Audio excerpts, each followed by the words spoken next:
So this video has made me completely insane. And the reason why is that for the absolute longest time, I have been on a wild goose chase. A wild goose chase to try and find a way to develop this, my very own homemade VR treadmill that I call the Maratron. And before you go thinking that this is just one of those homemade VR treadmills, the type that just lets me run on it all while I just use my joystick and pretend like it does anything, no, this is a VR treadmill that is fully functioning. Meaning that this hunk of junk that you see here is a VR treadmill that can actually track my footsteps and have them move my in-game character without ever needing me to touch my VR controller's left joystick. That you, the viewer, can use to play a VR game from beginning to end on your own 2 feet at a fraction of the price of any commercial VR treadmill that is out. And after showing you something like this, the burning question that I'm sure many of you are asking right now is, of course, how? Because with a project like this, to build something as complex as a VR treadmill, there must have been some crazy tech thing that I did that made this treadmill possible, right? And well, that's the kicker. No, because even though I did spend an entire year just trying to learn the ins and outs of code and computer development just to build this treadmill that you see here today, I'm going to be showing you none of that in this video. Because it was only after all this time that I would discover that not only do you not need to know any of these things to build your very own VR treadmill, but also you almost don't even need to do anything at all to make one for yourself. Because, well, you already have one. And for some of you watching, your VR treadmill may even be in your hand right now, because if we peel back the layers of my VR treadmill, all that my VR treadmill is just a mouse that's on the ground. That's the VR treadmill.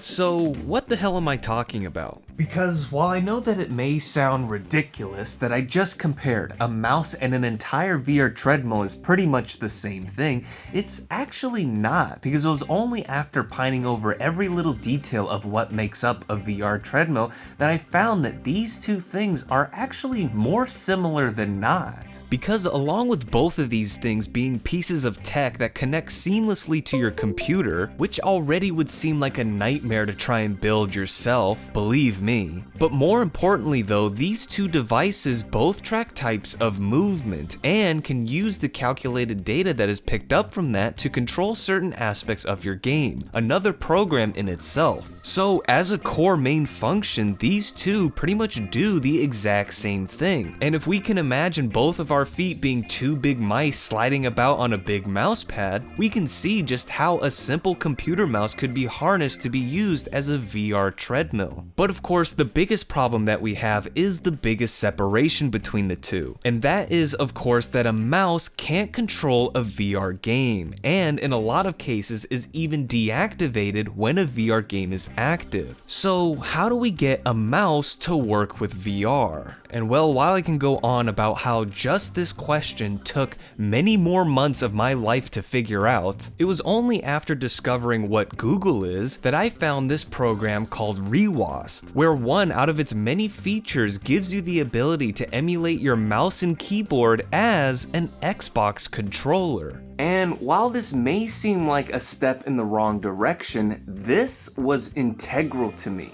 Because while I may not know much about code or computer hardware, what I do know is VR. And from the time that I spent playing flat screen to VR mods, I knew that VR games on Steam can sometimes be played with a regular gamepad controller with Steam's controller configuration feature. So if we map our mouse's sensor movement to the left joystick of our Xbox controller using Rewast, and then once again map the same joystick on our Xbox controller to the left joystick of our VR ones using Steam, we essentially trick Steam VR twice to where every time we move our mouse, it'll go down this chain and move our character in VR. And that's fucking it. That's really all there is to it, because with this simple brain dead method in one felled swoop, we now not only have crossed the barrier between a mouse and a VR game virtually, so we don't even need an Xbox controller at all, but if we also just slap down our mouse very sophisticatedly on, let's say, a manual treadmill, we now have a fully functioning VR treadmill that can be used to navigate a VR game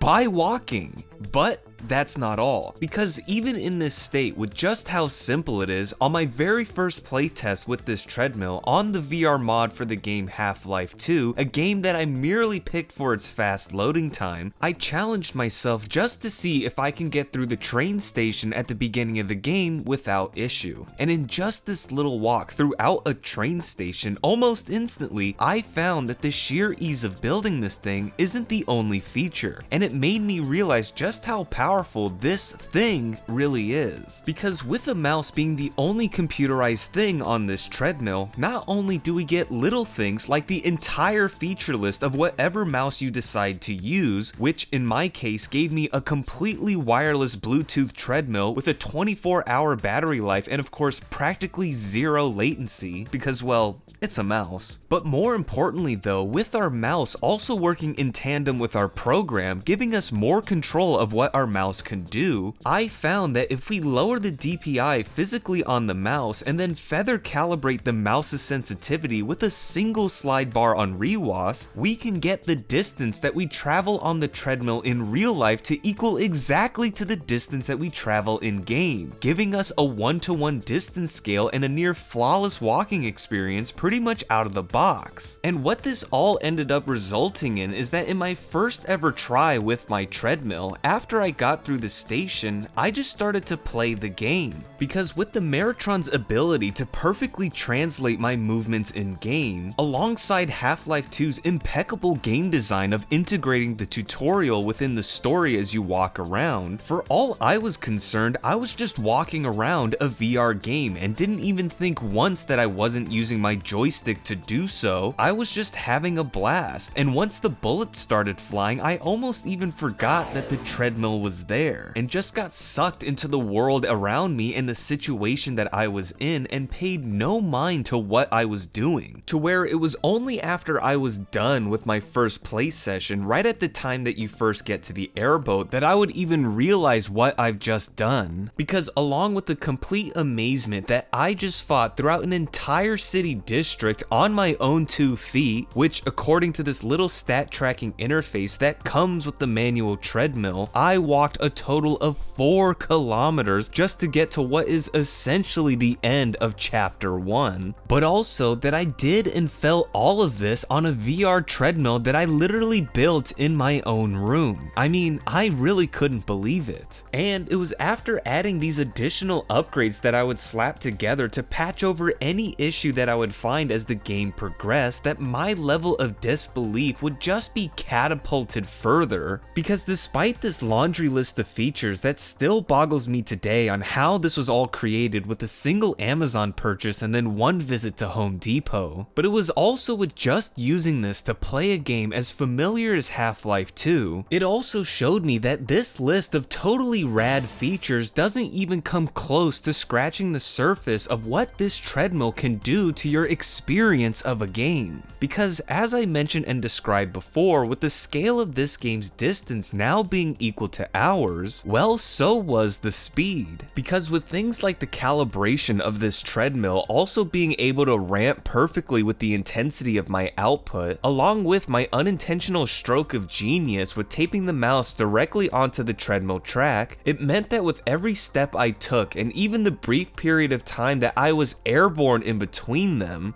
that's air.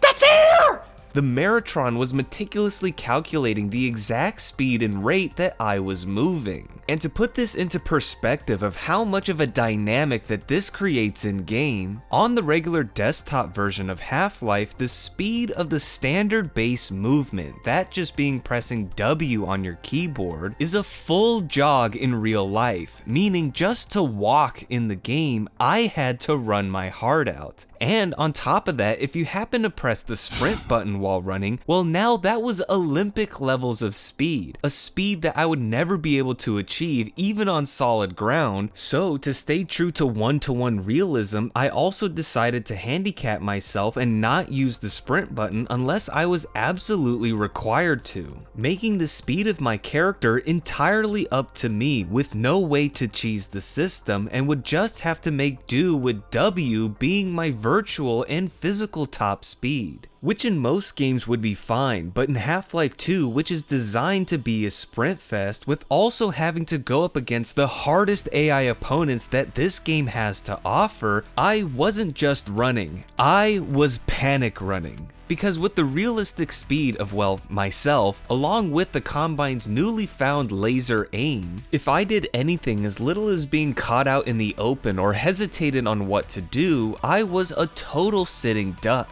So to reduce the number of precious seconds that I spent exposed, it forced me to keep my speed of play high at all times and run like a madman in between cover, absolutely tanking my stamina in the process. And to make things even worse, with things like the bounciness of running on the treadmill throwing off my aim, it not only made me run out of ammo and supplies sooner, causing me to have to put myself at more risk to make more mad dashes under heavy fire just to pick up ammo, but it also incentivized me to slow myself down and get into an equally tiring lower shooting stance and hover myself around to be able to shoot in a more stabilized manner, making a direct contradiction to the initial problem I had in the first place, and giving me two different play styles that I had to frantically switch in between the two on the fly, which left me gasping for air for every second that I was in this game.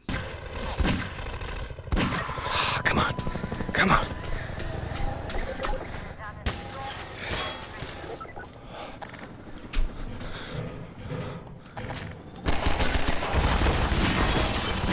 Oh, shit. Oh. Fucking hell.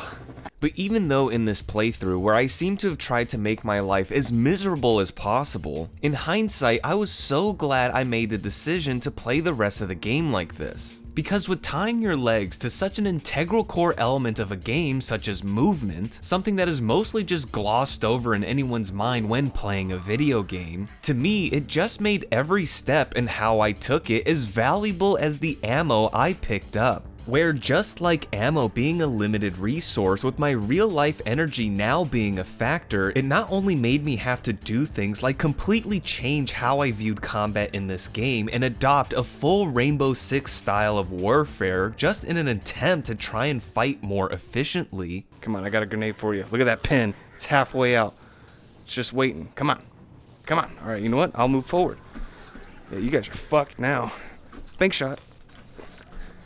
Bye-bye. But it also gave me what I think is the biggest experience booster that this treadmill has to offer. And it's what this treadmill does to your punishment of death. Because unlike playing on the desktop version or even conventional VR standing play where the price of death would just cost you your time, if I were to die on the Maratron, it would mean going back in time and having to run the whole high-paced scenario again, but now with the added fatigue that I received from my first attempt. Explain to me why that's interesting. And the reason why that this single detail was so important to me was that along with the obvious added paranoia from the threat of having to track more distance plaguing me all throughout this game, but it was this that also showed me just how much of a mental element that something as straightforward as a VR treadmill can bring into a game. Because with being in moments like this, where after a hard-fought battle of storming the beaches of Nova Prospekt and penetrating all the way through into its walls, it was when I reached the courtyard where I was met with machine gunners in every tower, squads of Combine crawling all around, and even 2 helicopters to flank all of my cover spots. With this feeling of being shut down time and time again, with spending all of this energy running for an hour and a half with no no progress being made, where it brought me to a point to where my hands started to shake out of pure exhaustion, which in VR just throws a whole new dynamic into the mix. My hands are so shaky, I'm so tired.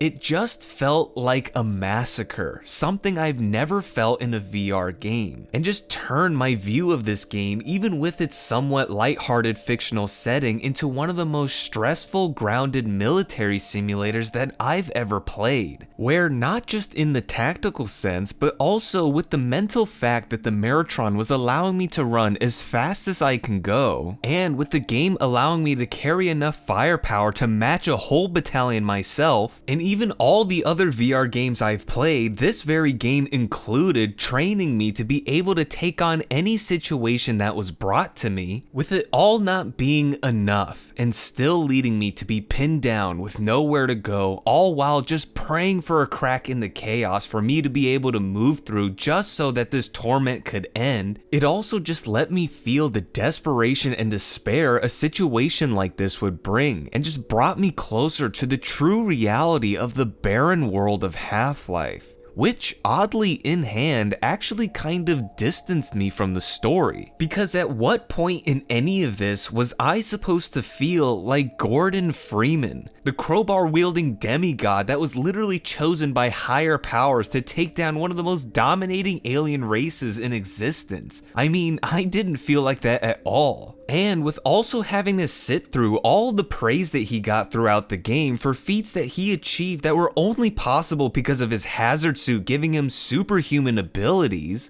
I almost even started to despise him as a character, even though I was him and he was me. But with the Meritron essentially removing the hazard suit from Gordon, it just showed me how much of a massive silver spoon that Gordon was given, removing the admiration I once had for a character like Gordon, and made me start to admire and relate more with the rebellion. Because unlike Gordon, these men and women that was once seen as dumb, mindless drones that you boringly had to babysit just to get a measly achievement, they were actually in the fight with no magical abilities that a costume has bestowed upon them. And with us being in the same shoes, running at the same speed, and being equally as fragile, it really felt like that we were all in this together. And because of that, I really came to care for any of the rebellion fighters that I was with, to the point to where I felt like I was one of them. I wasn't playing as Gordon.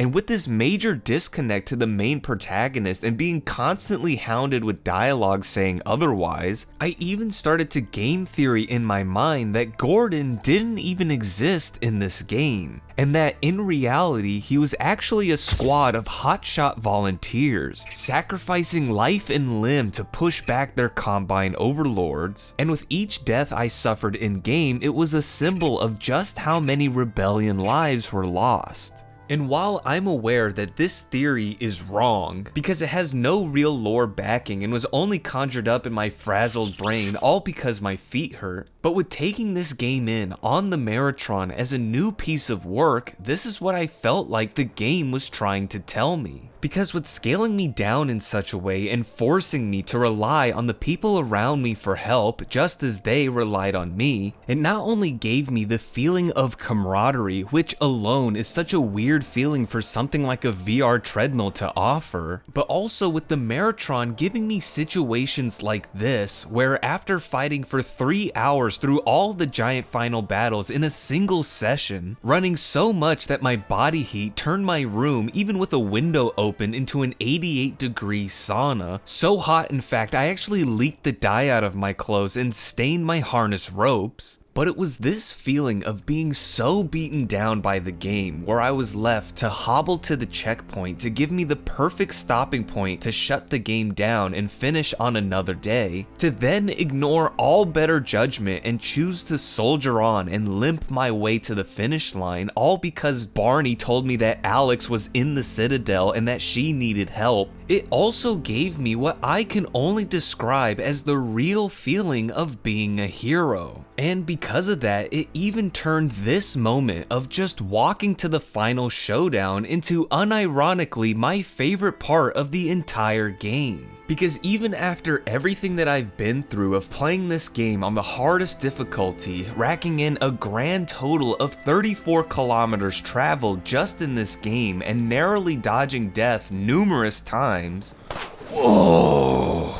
This last little walk just sent all those moments rushing back into me and just drove my legs to keep pumping all the way through to the end. And I swear, the whole time doing so, I could only make comparisons in my mind to the first initial walk that I had in my first playtest, and just reflect on how much the Meritron and I have changed throughout this whole time. I mean, it just felt like something straight out of an action movie. And this was all from playing one game. So the fun really doesn't stop here. And while I know that it could be said that I'm gushing a little too hard about this treadmill, that no matter how impressive the Meritron is, even for its brain-dead build, that it still cannot hold a candle to your more conventional VR treadmills on the market like the Cat VR, just for the simple facts that these treadmills absolutely blow the Meritron out of the water in terms of looks, ease of assembly, and of course the massive fact that the Meritron can only move in one direction,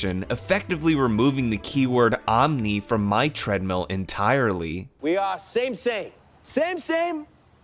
but different. But it was with the extensive plays of all the other VR games that I've played that I learned that these characteristics of the Meritron that I just mentioned is actually much more of a feature than it is a flaw. And that the Meritron, even with only being able to move forward, gives a far more realistic, natural, and even more enjoyable feel than anything else. Because take for example my playthrough of Blade and Sorcery, where very quickly I learned that while I may not be able to sidestep on this treadmill, I can sidestep and keep my body at a proper bladed fencing stance and advance towards my enemies without ever crossing my feet, while also being able to incorporate footwork techniques that are straight out of the sword fighting playbook, such as stutter steps with my jabs, stance switches with my heavier swings, and if you're a total Neanderthal like I am, you can even go for leaping attacks to quickly close the distance and cause absolute mayhem for your enemies and your downstairs neighbors.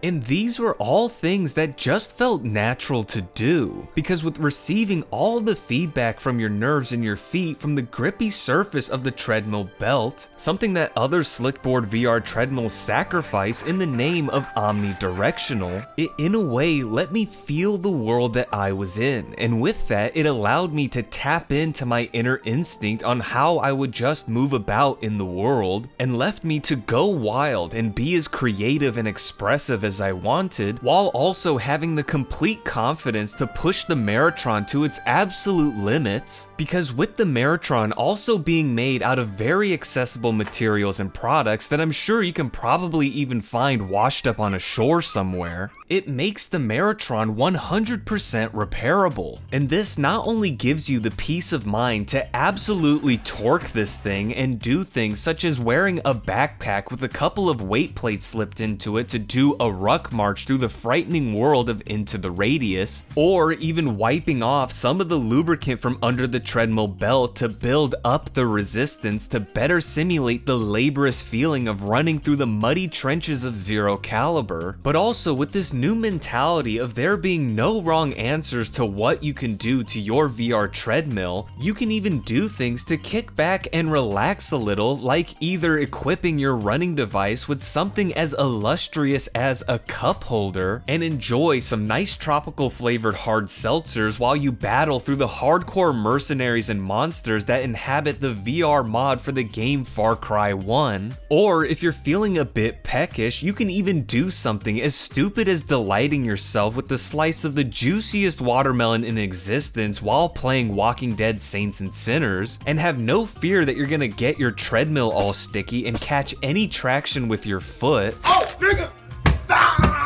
Because with the Meritron also allowing you to treat the treadmill as the ground you walk on during your day-to-day, quite possibly the most realistic feeling that a VR treadmill can offer, it just lets you sever all ties to the anxiety of handling a piece of tech, and just leaves you to live your VR life to the fullest, to freely experiment with different playstyles or even quality of life features as time goes on, and gives you the absolute luxury to just forget about it and enjoy the game. I mean, it's really just as simple as that.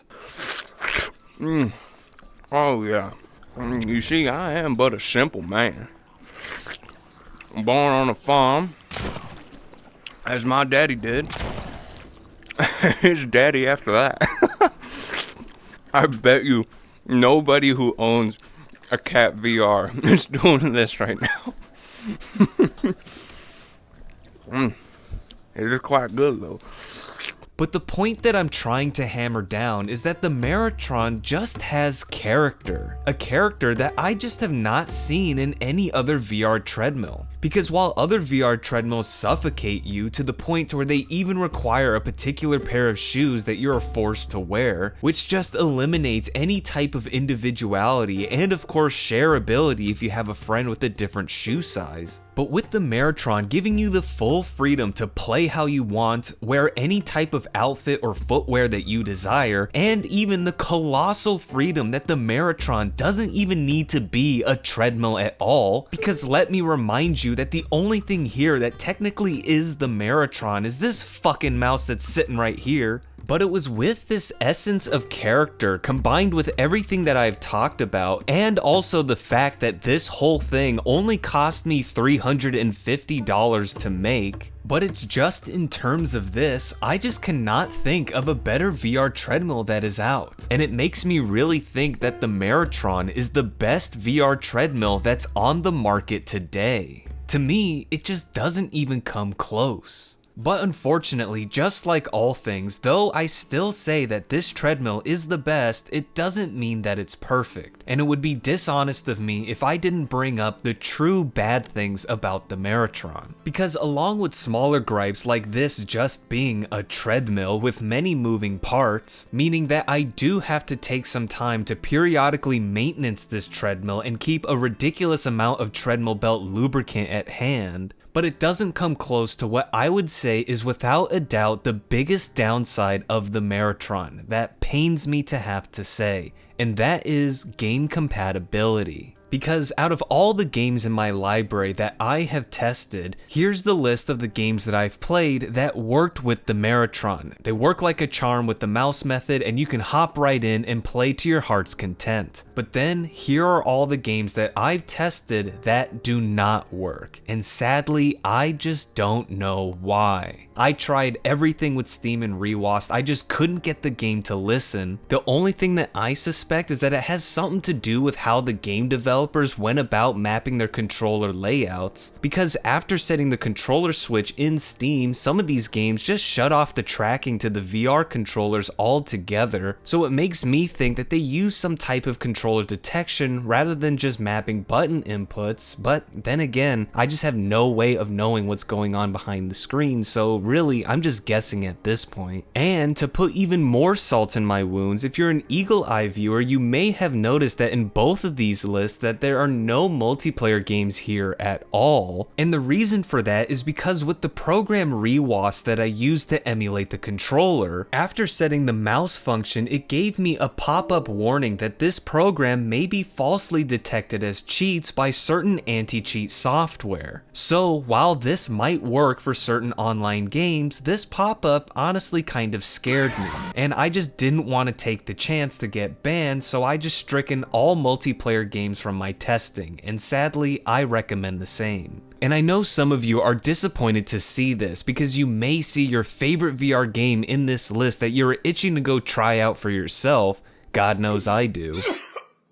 But with the games that do work with the Meritron, I could not have picked a better lineup of games to be able to experience on my own 2 feet. Because they just happen to be some of the biggest VR games out, either in size or just in general. From the poster childs of VR like Into the Radius, Blade and Sorcery, Half-Life Alyx, and Boneworks, to even the plethora of modded flat screen to VR games that the Meritron seems to have an easy connection to, it was all just an amazing experience, and it's an experience that I really want to share. So that's why if you the viewer would like to try out the Meritron for yourself on my second channel, Beak's Toilet, grand opening by the way, you can find a full in-depth tutorial where I explain step by step of how to build and set up your very own Meritron at no cost, along with a slightly edited bonus video of my full playthrough of Half-Life 2, if you would also like to see more of the different stages of the Meritron in action. Be warned though, because with a combination of pure exhaustion and me not being really experienced with giving live commentary when playing a game, I did just end up breathing heavily and swearing into the mic the whole time, but I do try and be as entertaining as possible, so go check it out, and if you like what you see, subscribe to the second channel, because you can expect much more frequent uploads of various topics while I work on the main channel videos, because you might have noticed with the progression of my hair throughout this video, these videos take me a long time to make, and I should not be leaving you guys in the dark like this, especially for this long, and I'm really sorry for that, and it shouldn't happen again. But, you know, hopefully this slightly makes up for things, and I'd love to see what you guys think. And with all that said, happy running guys, I hope you enjoyed the video, and thank you for watching. Till next time, bye.